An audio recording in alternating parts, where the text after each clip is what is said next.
Hi y'all, so I was going to show you some of my more specific niche interest. I'm going to show you some Nalbinding, or I think the English word for it is just needle binding. It's a very old craft, and it is typically, people, when you go find other videos online, people will typically say you have to use a wool yarn or an alpaca yarn or some kind of animal fiber, because those have scales and you can felt the ends together, because we're working with lengths of yarn. We're not working with a continuous thread.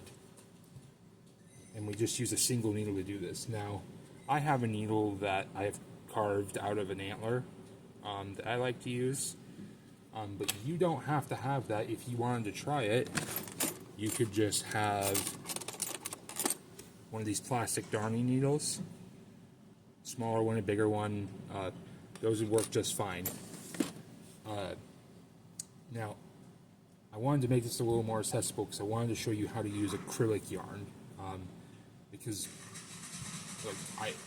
the only reason I can afford yarn, or afford wool yarn, is because I spin it, which I will make a video on sometime. I have a very old spinning wheel, but I love it.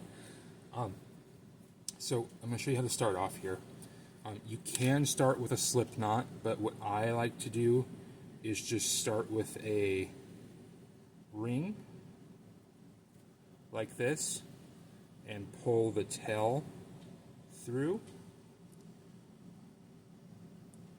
And then I put it over my thumb, because we're going to use our thumb to hold the loops. And we pull it tight. And we want to have our working yarn laying over like this. And you want the cross section where the yarn is crossing over each other to be on the side of your thumb. And keep it a little taut. And then you thread your needle on the other side, just through the other end of the yarn, and pull it through a little ways. And what we're going to do is we're going to take our needle, and while we're holding on to the crossover section here, we're going to feed our needle underneath of it. And the only reason we're holding on to it is we don't want it to come apart, because at first it's a little delicate. And we're going to pull through, and we're going to make a loop on our thumb. And now we want that loop to be on the back side of our thumb, because now with some stitches you can have more loops than just 2 on your thumb, but for the Oslo stitch I'm going to show you, we just need 2.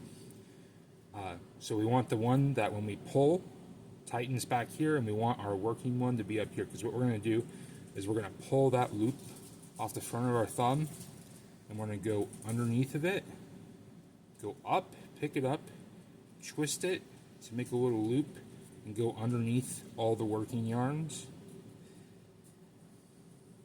And we're going to make another loop again.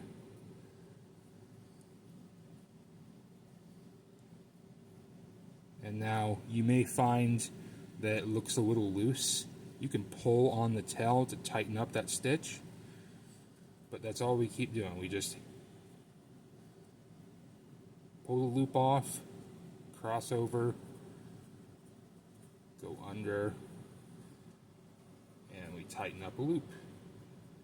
Now, I'm going to do that until I get to the part where I need to add yarn, and I will show you how to add the acrylic yarn ends together, okay? Oh, and I should mention that when you go to take the yarn from your cake or whatever you have, your skeiny yarn, I find it easiest to wrap my fingers around it like this, and then I just roll the fibers back a little bit until they look straight, and I pull. And it can be a little difficult, but it will separate the ends. Okay, so I'm gonna keep going on my chain of Oslo, and then I will come back to you and I will show you how to join ends together, and I'll show you when you should join ends together. Okay, so I'm at a part here where I need to add in some more yarn to work with, and hopefully your chain looks something like this. And if it doesn't, that's okay. Try again, and if something is not making sense, you can comment, and I will do my best to help you. Fun thing about Nalbinding is, unlike like crochet or knitting or Tunisian crochet, where if you were not to knot at the end of the project and you pulled on the string, you could pull it all apart. Nalbinding is knotted together, so it's a lot harder to. It's not easy just to take it off your finger and like frog it back.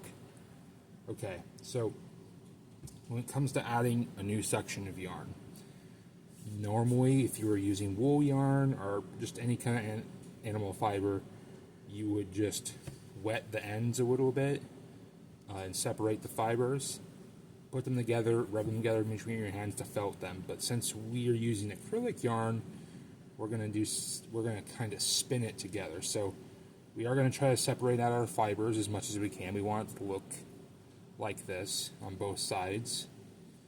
And I should mention that you do, because of the way we're doing this, it's best to wait until you have a very short length of yarn left, basically until it falls off your needle. So basically we get our two ends together, and I still wet it a little bit, and I'm just going to use some saliva because I don't feel like going to the sink. Anyway, and then we're going to put the fibers together, and we're going to roll it a little bit between our fingers, and then we're going to spin it. And we're going to spin it the same direction that it's twisted. In general, spin it to the right.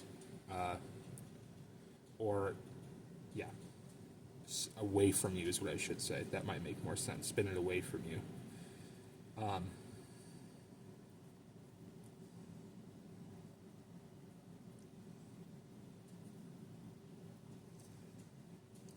And once you have that, you should have a strong enough connection that we can keep working with our acrylic yarn.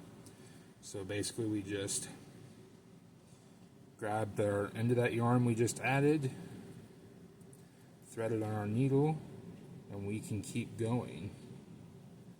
Now, give that a shot, and then if you're wondering how to work in the round, we do something just called an F1 stitch.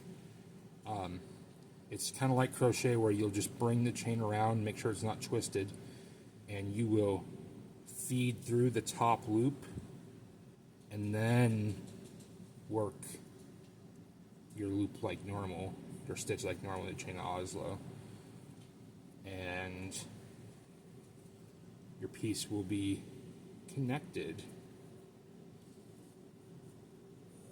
to form a little ring. Now you can keep going up and around and around and around, and basically to make a bag like this, I just went in rounds and increased, and increasing is just going through that same stitch twice, and decreasing is skipping a stitch and going into the next stitch. But you can make a bag like this, you go in rounds, and when you get to the top, you just work back and forth on one piece to make a little flap of fabric, and then I just use the sewing needle to sew a button on. But if you guys want more information on that, or you want me to walk you through it a little more, I'd be happy to do that. Thanks, y'all.